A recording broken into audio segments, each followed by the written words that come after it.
Islamic history and culture کا آج lecture 7 ہے، جس میں ہم سلطنت عباسیہ کو ڈسکس کریں گے۔ اس میں سب سے پہلے ہم عباسی انقلاب اور کس طرح جو ہے عباسی سلطنت وجود میں آئی اور ان کا انتظامی ڈھانچہ کیا تھا، یہ چیزیں دیکھیں گے۔ جبکہ اس کا دوسرا پارٹ سائنٹیفک نالج کی ڈیولپمنٹ کیسے ہوئی، مسلم فلاسفی کیسے ڈیولپ ہوئی اور عباسیوں کی کلچرل اچیومنٹس کیا تھی، اس پر مشتمل ہوگا۔ ابھی ہم بات کرنے جائیں گے عباسی انقلاب پر۔ جب امام حسین رضی اللہ عنہ کی شہادت کے بعد حالات اسلامی سلطنت میں خراب سے خراب ہوتے گئے، بنو امیہ کی حکومت کو جو ہے وہ ایک عروج سا ملتا گیا، جو حضرت علی کی فاطمی اولاد تھی، وہ ہر طرح سے سیاست سے کنارہ کش ہو گئی۔ امام زین العابدین، جنہیں امام سجاد بھی کہتے ہیں، وہ اس چیز سے سائڈ پہ ہو گئے، ہم نے اب عملی سیاست میں کوئی جو ہے نا وہ حصہ نہیں لینا۔ تو اس وقت جو ہے حضرت علی کرم اللہ وجہہ کے غیر فاطمی بیٹے، جنہیں محمد بن حنفیہ کے نام سے جانا جاتا ہے، انہوں نے مختار ثقفی اور اس کے جو ساتھی تھے، اس کے ماننے والے تھے، انہوں نے محمد بن حنفیہ کو اس بات پہ قائل کیا کہ آپ جو ہے نا اہل بیت کی حکومت حاصل کرنے کے لیے جو ہے نا ایک مہم لانچ کریں۔ تو ایک سلطنت خلافت عباسیہ کی جو دعوت کا جو ابتدا ہوتی ہے، وہ حضرت علی کے غیر فاطمی بیٹے محمد بن حنفیہ سے ہوتی ہے۔ انہوں نے ایک سیکرٹ جو ہے نا موومنٹ وہ لانچ کی، اور وہ لانچ بھی ایک چھوٹے سے شہر میں کی، بڑے شہر میں وہ نہیں آئے، کیونکہ اس سے جو ہے نا وہ سامنے آنے کا خطرہ زیادہ تھا۔ تو یہ جو سیکرٹ موومنٹ تھی، یہ اسی طرح سینہ بہ سینہ لوگوں میں جو ہے نا لوگوں کے درمیان چلتی رہی۔ جو اہل بیت کے قریبی لوگ تھے یا جو اہل بیت کے ماننے والے لوگ تھے، انہیں اس بات کا علم ہوتا تھا اور خط و کتابت ہوتی تھی۔ یہ محمد بن حنفیہ کے بعد ان کے بیٹے ابو ہاشم جو ہے، ابو ہاشم عبداللہ جو ہے، وہ اس کے امام اس دعوت کے بنے۔ تو انہیں سلمان بن عبد الملک نے جو ہے وہ زہر دے کے شہید کروا دیا۔ تو جب وہ اپنے وفات کے قریب تھے، مرنے سے پہلے وہ اپنے ایک کزن جو کہ حضرت عباس کی نسل میں تھے، محمد بن علی ان کا نام تھا، انہوں نے ان کو یہ امامت ٹرانسفر کر دی۔ اس طرح باقاعدہ طور پر یہ علوی خاندان سے عباسی خاندان میں ٹرانسفر ہو گئی۔ جب محمد بن علی اس کی اس دعوت کے امام بنے، تو انہوں نے اس انفرادی دعوت کو ایک اجتماعی دعوت میں بدل دیا۔ اجتماعی دعوت میں کیسے بدلا؟ انہوں نے اپنے 12 نقیب مقرر کیے اور ایک اسٹرانگ ایڈمنسٹریٹو گراؤنڈز پہ اس دعوت کو جو ہے نا وہ لانچ کرنا شروع کر دیا۔ اور پھر جو ہے نا انہوں نے محمد بن علی نے ایران خراسان کے علاقے کو جو ہے نا وہ اپنا ٹارگٹ کیا۔ اس کے بعد جو ہے وہ اس دعوت کو جب ایک سٹرونگ گراؤنڈ ملنا شروع ہوا، تو ان کے بعد محمد بن علی کے بعد ان کے بیٹے جو ہے امام ابراہیم بن محمد بن علی جب آئے، تو ان کو بڑا ہی مضبوط بندہ مل گیا خراسان کے ایریا میں، جو پولیٹیکلی بھی بڑا سٹرونگ تھا اور ہر طرح سے جو ہے نا وہ اس پہ ڈٹ سکتا تھا۔ تو ایرانی لوگ تو پہلے ہی خلافت خدا داد کے قائل تھے، تو جبکہ عباسی دعوت کا مین مغز بھی یہی تھا کہ اہل بیت کا رائٹ آف گورنمنٹ جو ہے وہ ہو، اور اہل بیت کا ہی الٹیمیٹ رائٹ آف گورنمنٹ ہے، کیونکہ وہ نبی اکرم صلی اللہ علیہ وسلم کے ڈسینڈنٹس ہیں، اور ان سے ہی چونکہ بنو امیہ نے وہ حکومت لی تھی، تو اس وجہ سے الٹیمیٹ رائٹ جو ہے وہ اہل بیت کا ہی ہے۔ تو وہ اس چیز کو بڑا فیسینیٹ ہوا، ایران اور خراسان کے ایریا میں بڑا فیسینیٹ اس چیز کو کیا گیا، اور اس کا سارا جو سہرا جاتا ہے وہ ایک شخص ابو مسلم خراسانی کو جاتا ہے۔ وہ بندہ جب اس دعوت میں شامل ہوا تو اس نے اس دعوت کو ایک سیکرٹ موومنٹ سے ایک ڈومیننٹ موومنٹ بنا دیا۔ جب یہ ایک ڈومیننٹ موومنٹ بنی تو اس کے بعد امام ابراہیم کا جو ہے اس دوران جو ہے انتقال ہو گیا۔ ان کے بعد ان کا بھائی ابو العباس الصفا جو ہے اس دعوت کا لیڈر بنا، اور جو الصفا تھا وہ ایک بڑا ہی ظالم اور جابر شخص تھا۔ اس نے جو ہے نا اس کے دور میں ابو مسلم خراسانی کی مدد سے بنو امیہ کا حکومت ختم ہوئی، اور ابو مسلم خراسانی کو جو ہے اس نے خراسان کا علاقہ دے دیا، اور اس کے ساتھ جو ہے آپ عباسی سلطنت کا پہلا خلیفہ یا پہلا بادشاہ مقرر ہوا۔ تو ابو العباس الصفا نے جو اپنی حکومت قائم کی تھی، وہ آخری بنو امیہ کا جو بادشاہ تھا مروان، اس کو قتل کر کے تو جو ہے اس طرح بنو عباس کی سلطنت قائم ہوئی، جس کا ایپی سینٹر جو تھا وہ یہ خراسان کا ایریا تھا، جسے آج کل ہم پرشین امپائر یا ایرانی علاقہ کہتے ہیں۔ ابو العباس الصفا کا مطلب کہ خون بہانے والا اور بہت زیادہ صفاح ظالم، نام سے جیسے ظاہر ہے اس نے تمام بنو امیہ کے جو باقی ماندہ شہزادے تھے اور ان کے ڈسینڈنٹس تھے ان سب کو چن چن کے مارا، اور اس نے اسی پہ اکتفا نہیں کیا، بنو امیہ کے جتنے بھی خلفاء تھے ان سب کی قبروں کو ڈھونڈ ڈھونڈ کر اس پر اس نے گھوڑے دوڑائے اور ان قبروں کو مسمار کیا اور ان کی بے حرمتی کی۔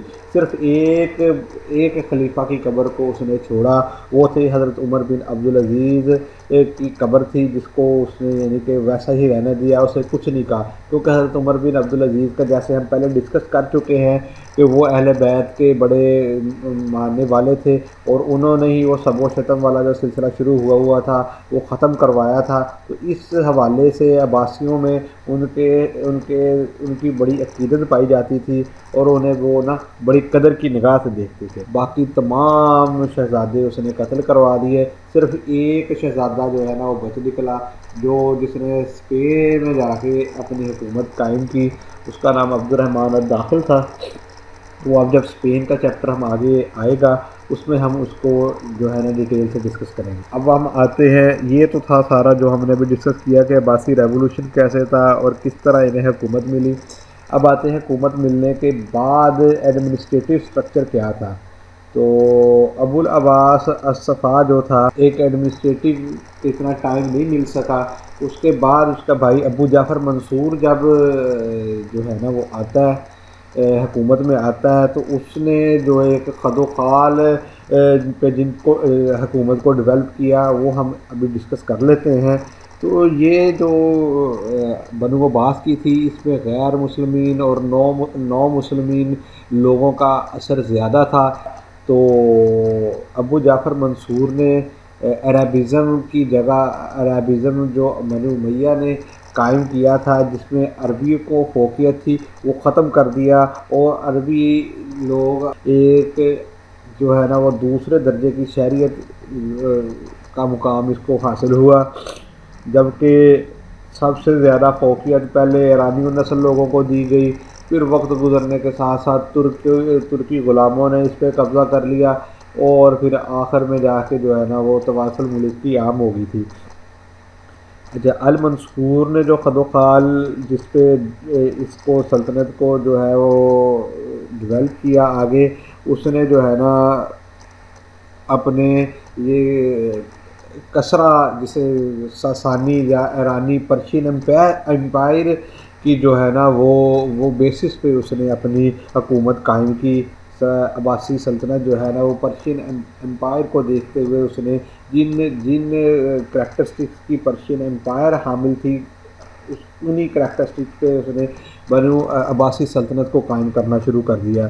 تو پھر آخر کار یہی ہوا کہ پرشین آمرانہ نظام قائم ہو گیا، بجائے اس کے کہ وہ عربین ایک سسٹم چلتا رہتا کہ ٹرائبل لارڈ والا سسٹم جو عربین بنو امیہ چلا رہی تھی، کہ جو قبیلے کے سردار تھے، اس طرح کا کوئی ایک سسٹم چل رہا تھا، اس کو ختم کر کے ایک پرشین آمرانہ نظام جس پہ خلیفہ کا اسٹرانگ ہولڈ ہوتا ہے وہ قائم کیا، جو کہ بعد میں اس آہستہ آہستہ آہستہ ڈیسنٹرلائزڈ ہوتا گیا، اور اینڈ میں جا کے جو جو سلطنت عباسیہ کا تیسرا اور چوتھا دور کہلاتا ہے، اس میں خلیفہ ایک جسٹ سیمبل کے طور پر رہ گیا۔ تو اس کے بعد جو ہے caliph as a head of state جو تھا وہ فاؤنٹن ہیڈ ہوتا تھا آل پاورز کا، مطلب خلیفہ جو کے پاس کلی اختیار تھا، اور وہ تمام جو پاور تھی اس کا سر چشمہ جو ہے وہ خلیفہ کو ہی بنایا گیا تھا۔ پھر اس کی معاون مدد کے لیے جو سول میٹرز کو دیکھتا تھا وہ وزیر تھا، اس میں ایک وزیر اعظم ہوتا تھا، اور اس کے بعد وہ باقی ڈپارٹمنٹس کے ہیڈ تھے وہ بھی وزیر کہلاتے تھے۔ ایک وہ پورا سسٹم ڈیولپ کیا گیا۔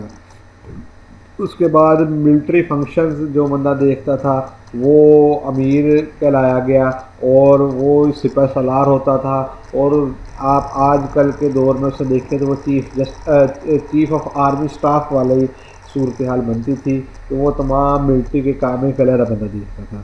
اور جو لیگل پاور تھی وہ قاضی کو تھی، چیف جسٹس ہوتا تھا ایک، اس کے بعد وہ چھوٹے چھوٹے جسٹسز قاضی، وہ ایک پورا سسٹم ڈیولپ کیا گیا تھا۔ لیکن ان سب کی جو ہے نا وہ آربیٹر جو تھا وہ خلیفہ کی اجازت کے بغیر کچھ بھی کرنے کے مجاز نہیں تھے، اور ان سب معاملات کو جو ہے نا اینڈ میں آ کے یہ تین لوگ آگے جو تھے، یہ تین عہدے جو آگے تھے وہ خلیفہ کے ساتھ ڈسکس کرتے تھے، خلیفہ کی پرمیشن سے پھر آگے جو ہے نا وہ معاملات چلتے تھے۔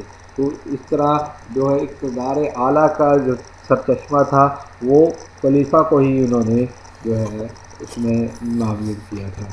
تو پہلی دفعہ اسلام میں جو وزارت متعارف کروائی گئی وہ ابو جعفر منصور نے عباسی دور میں ہی مطلب کہ وہ ہوا ہے۔ بنو امیہ کے دور میں اس طرح کا کوئی نظام نہیں تھا وزارت والا، اس میں خلیفہ ایک پوری وہ شورا کے ساتھ مشورہ کر کے چلتا تھا، لیکن یہاں جو تھا وہ وزارت کا ایک محکمہ بنا دیا گیا، جس کو جو پہلا وزیر تھا وہ خالد ابن برمک تھا۔ تو برمکی خاندان نے جو ہے نا وہ بڑی خدمات دی ہیں ہارون کے دور تک، پھر ہارون کے ساتھ کچھ کلیشز ایسے ہو گئے کہ وہ خاندان تباہ کر دیا گیا۔ اس کا سب سے پہلا جو وزیر تھا وہ خالد ابن برمک تھا، وہ ابو جعفر منصور کے دور میں جو ہے نا اسے پہلا وزیر عباسی سلطنت کا بنایا گیا۔ اس کے بعد اس کے بیٹے یحییٰ ابن خالد کو وزیر بنایا گیا، پھر جعفر جو ہارون کا بہت بہترین دوست تھا وہ وزیر رہا، لیکن بعد میں کلیشز ایسے ہوئے کہ وہ جعفر اور فضل یہ دو وزیر تھے برمک کے جو ایک دوسرے کو سکسیڈ کرتے رہے، لیکن کیا ہوا کہ آخر انجام ایسا ہوا کہ وہ پورا خاندان جو وہ تباہ کر دیا گیا تھا۔ پھر جو گرینڈ وزیر یا وزیر اعظم جسے کہا گیا وہ تمام ہیڈ آف ڈپارٹمنٹس کو چیئر کرتا تھا، اور پورے اسٹیٹ میں ایک کونسلز بنائی گئی تھی ہر ڈپارٹمنٹ کی، وہ کونسل کا ہر ہیڈ تھا، وہ سب جو ہے وہ انڈر ہوتے تھے گرینڈ وزیر کے، جسے وزیر اعظم آپ کہہ سکتے ہیں۔ تو وہ ان سب کو چیئر کرتا تھا، ان سب کے معاملات سنتا تھا، دیکھتا تھا، اور پھر خلیفہ کے ساتھ ڈسکس کر کر احکام جاری کرتا تھا۔ پھر سکسیشن جو تھی بنو عباس میں کوئی ایک مخصوص نہیں تھی، ہیریڈیٹری سکسیشن تھی، کبھی بھائی سکسیسر ہو جاتا تھا، کبھی بیٹا سکسیسر ہو جاتا تھا۔ جس طرح اب آپ اسے دیکھ لیں کہ ابو العباس الصفا کے بعد اس کا بھائی سکسیسر ہوا ابو جعفر منصور، اور اس کے بعد پھر اس کا بیٹا مہدی ہادی کے بعد پھر ان کا بھائی ہارون الرشید، تو پھر ہارون الرشید کے بعد اس کے تین بیٹے مامون، امین اور معتصم باللہ، پھر آگے اسی طرح بھائی بیٹا کا سسٹم چلتا رہا، کبھی بھائی سکسیسر ہو جاتا تھا، کبھی بیٹا سکسیسر ہو جاتا تھا. تو پھر جب ہارون نے اپنے بیٹوں کو میں ڈیوائڈ کی دو میں، تو امین اور مامون کی اس وجہ سے لڑائی بھی ہوگی. تو اس وجہ سے لڑائی ہوئی تو مامون نے امین کو مروا بھی دیا. تو اس طرح کا سسٹم بار بار ہوتا رہا. پہلے ابو جعفر منصور کے دور میں بھی یہی ہوا، جب ان کے بھتیجا چچا اور ابو جعفر منصور کے درمیان معاملات ہوئے. اور تو یہ ایک ایل ڈیفائنڈ ہیریڈیٹری پرنسپل تھا جس نے ایٹ دی اینڈ جو ہے نا سلطنت عباسیہ کا نقصان بھی پہنچایا. پھر کچھ اور عہدے جو اس میں ایڈ کیے گئے، اس میں ایک حاجب کا عہدہ تھا. وہ اس کا کام ہوتا تھا کہ وہ کوئی بھی اگر کوئی وفد ملنے آتا ہے، کوئی باہر سے کوئی ڈیلیگیٹس آتے ہیں تو وہ ان کو دیکھتا تھا، انہیں سنبھالتا تھا اور خلیفہ کے ساتھ انہیں ملواتا تھا، ان کی میٹنگز طے کرواتا تھا اور وہ ان کو جو ہے نا انٹروڈیوس کرواتا تھا خلیفہ کے ساتھ، یہ لوگ یہاں سے آئے ہیں اور آپ سے اس معاملے میں ملنا چاہتے ہیں. پھر دو عہدے جو انہوں نے بنو عباس کے دور میں آئے، اس میں تو ایک جلاد کا عہدہ تھا.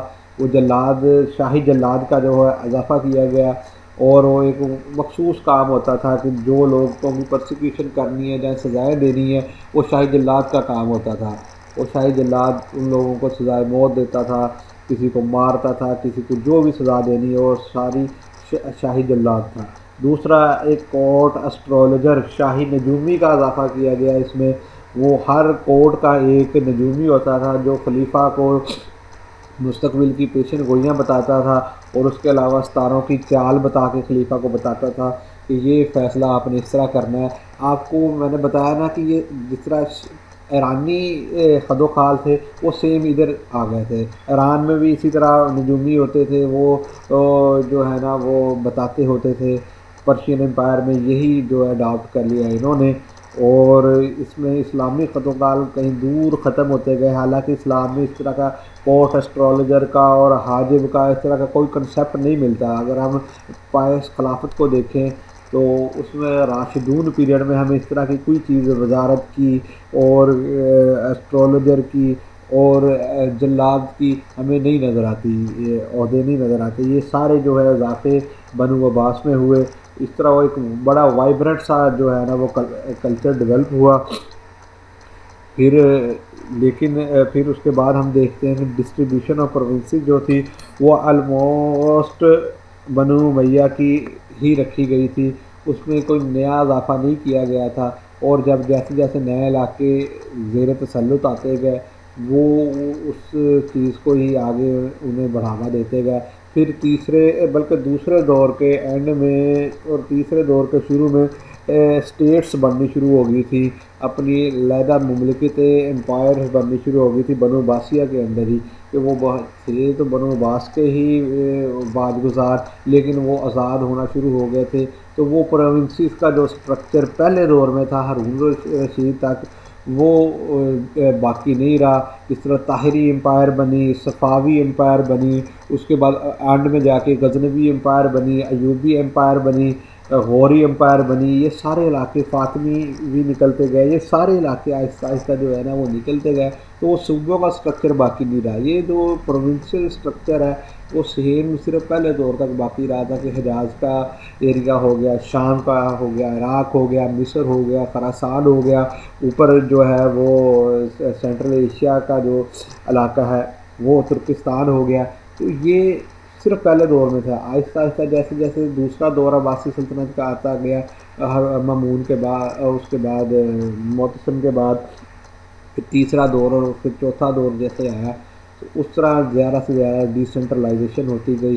اور اینڈ میں جب خلیفہ ایک سیمپل کے طور پر رہ گیا تو پھر جو ہے نا وہ یہ سارا سٹرکچر بھی جو ہے نا وہ ڈیمولش ہو گیا. تو اس کے بعد جو بنو عباس نے اضافہ کیا وہ ایک بیورو آف ٹیکسز کا قیام تھا کہ وہ سارے معاملات، محصولات کے معاملات کو دیکھتے تھے. ٹیکس کے نظام کو ایک پوری بیورو دیکھتی تھی. پھر وہ احتساب کے لیے بڑا اچھا کام جو انہوں نے کیا، احتساب کے لیے bureau of audit and account offices جو ہے وہ مہدی نے انٹروڈیوس کروائے تھے. یہ دونوں جو ہے نا ٹیکسز کا سسٹم اور اکاؤنٹ اور آڈٹ کا سسٹم جو ہے نا مہدی کے دور میں وہ انٹروڈیوس ہوا. اس نے بہت سارا ٹیکس جو ہے کلیکشن کا بڑھا دیا تھا، اور اس کے ساتھ ساتھ افسران پہ بڑا سٹرونگ احتساب کا جب ڈر ہوتا تھا تو وہ اس چیز کو جو ہے نا وہ بڑا معاملات بہتر ہوئے. پھر جو ہے جو کسی دور میں بنو امیہ کے اور خلافت راشدہ کے دور میں دیوان البرید کا جو محکمہ تھا وہ بورڈ آف کورسپونڈنس تھا. وہ تمام آفیشیل لیٹر اور وہ پولیٹیکل ڈاکومنٹس کو دیکھتے تھے. یہ اس دور میں آ کے بنو عباس کے دور میں آ کے بڑے ٹیکنیکل گراؤنڈز پہ انہوں نے ڈیولپ کیا اس کو. اس کا پورا ڈاک کی ڈسپیچ کا اور ڈائری کا پورا سسٹم بنایا گیا اور تمام طرح کے پولیٹیکل ڈاکومنٹس اور لیٹرز کوئی آ رہے تھے وہ ہر ڈپارٹمنٹ کو متعلقہ ڈپارٹمنٹ کو بعد میں الاٹ کر دیے جاتے. وہ پھر آگے وزارت کے تھرو خلیفہ تک پہنچتے تھے. پوری ہیرارکی بنائی گئی تھی. پھر اس کے بعد اگر لوکل کورٹس کے ڈیسیجن پہ کسی کو اختلاف ہوتا تو وہ اپیل کر سکتا تھا board of inspection of grievances کو, اور وہ اس میٹر کو دیکھتی تھی کہ اگر لوکل کورٹ نے کوئی ڈیسیجن غلط کیا ہے, کوئی شریعت کے خلاف کیا ہے یا کوئی قانون بنو عباس کے قانون کے خلاف کیا ہے, تو وہ جو گریوینسز کا بورڈ تھا وہ ان سب میٹرز کو دیکھتا تھا. پھر ہر بڑی شہر کے اندر ایک اسپیشل پولیس فورس ہوتی تھی جو کہ ملٹری گراؤنڈز پہ بنائی جاتی تھی. آپ اسے سول ملٹری کہہ سکتے ہیں. اور اس کا جو ہیڈ ہوتا تھا وہ محتسب کہلاتا تھا اور اس کا ملٹری رینک ہوتا تھا. اور اس میونسپل پولیس نے جو ہے وہ شہروں میں بڑا امن و امان برقرار رکھا. لوگوں کو جو ہے نا وہ بڑا سکون ملا. اور یہی جو میونسپل پولیس کا اسٹرکچر تھا وہ آج آپ یورپ میں بھی فالو کر سکتے ہو, یورپ میں بھی دیکھ سکتے ہو کہ ملٹری گراؤنڈز پہ جب پولیس کو انہوں نے وہ ایک سول ملٹری پولیس کو جو انہوں نے ڈیولپ کیا, ان کی پوری ملٹری گراؤنڈز پہ ٹریننگ ہوئی. جب وہ ٹریننگ ہوئی تو انہوں نے جو ہے شہر میں نظم و نسق کو بہت بہترین انداز سے جو ہے وہ برقرار رکھا. تو یہ بڑے ہی جو پیارے اور بڑے ہی اسٹرانگ کریکٹرسٹکس سے بنو عباس کے جو آہستہ آہستہ آہستہ آہستہ ختم ہوتے گئے. اور اینڈ میں پھر جو ہے نا وہ ایک خلیفہ صرف اپنے دربار تک وہ محدود ہو کے رہ گیا. اور پھر 1258 میں جا کے جو ہے نا وہ تتاریوں نے جو ہے ان پہ قبضہ کر لیا. آپ یہ دیکھیں سلطنت عباسیہ کا قیام تقریباً 750 عیسوی میں ہو رہا ہے آلموسٹ. تو اور 450 550 سال تک یہ چلتی رہی. حالانکہ خلیفہ کی پاور ختم ہو گئی.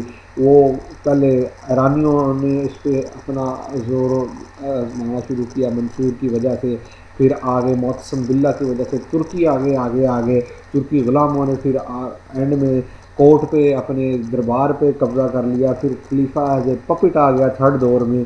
پھر فورتھ دور میں وہ پوری جو ہے نا ایز اے سیمبل صرف سیریمونیل سیمبل رہ گیا.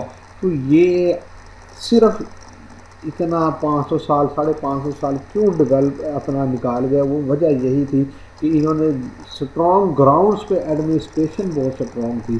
نیچے میونسپل ایڈمنسٹریشن بہت اسٹرانگ تھی, میٹروپولیٹن ایڈمنسٹریشن بہت اسٹرانگ تھی, جس کی وجہ سے یہ لوگ اتنا عرصہ جو ہے نا وہ حکومت کر گئے. اور اینڈ میں جب پھر وہ خلیفہ جب دربار تک رہ جائے گا تو پھر جو ہے نا, حالانکہ درمیان میں کئی خلفاء کو قتل بھی کیا گیا. وہ ترکی غلاموں نے بغاوت کر کے کئی خلفاء جو نہیں مانتا تھا اسے مار دیتے تھے یا اسے جلا وطن کر دیتے تھے یا اسے آنکھوں میں سلائیاں مروا کے اندھا کر دیتے تھے. یہ حد تک بھی کیا, لیکن جو ہے وہ قبضہ نہیں ہو سکا. قبضہ جا کے ہوا جب تتاریوں کا سلام آیا. تو یہ صرف ایڈمنسٹریٹو اسٹرکچر کی وجہ سے اتنے سال جو ہے وہ نکال گئے. تو آج کا لیسن جو ہے وہ اتنا ہی. کل ہم جو ڈسکس کریں گے وہ اپنا ڈیولپمنٹ آف سائنٹیفک نالج کو ڈسکس کریں گے, کیونکہ یہ بڑا اہم ٹاپک ہے جو کل ہم ڈسکس کرنے جا رہے ہیں اور بہت لمبا ہے اور بڑا اہم ہے اور اس میں کافی ساری چیزیں ہم دیکھیں گے. تو آج کے لیے بس اتنا ہی. اگر اس چیز کو ایڈمنسٹریٹو اسٹرکچر کو آپ نے دیکھنا ہے تو وہ جو ہے ہسٹری آف عرب کا جو ہے چیپٹر 23 سے 26 آپ اسے لازمی پڑھیں. وہ عباسیوں کے بارے میں. دوسرا ڈسکورنگ اسلام بائی اکبر احمد ہے, اس کو لازمی دیکھیں. اور تاریخ اسلام شاہ معین الدین ندوی. یہ 3 بکس آپ کے لیے انف ہیں عباسی ایڈمنسٹریشن کو دیکھنے کے لیے. سائنٹیفک نالج جو ہے وہ ہم کل کو جو ہے وہ نیکسٹ لیسن میں ہم دیکھیں گے. آج کے لیے بس اتنا ہی.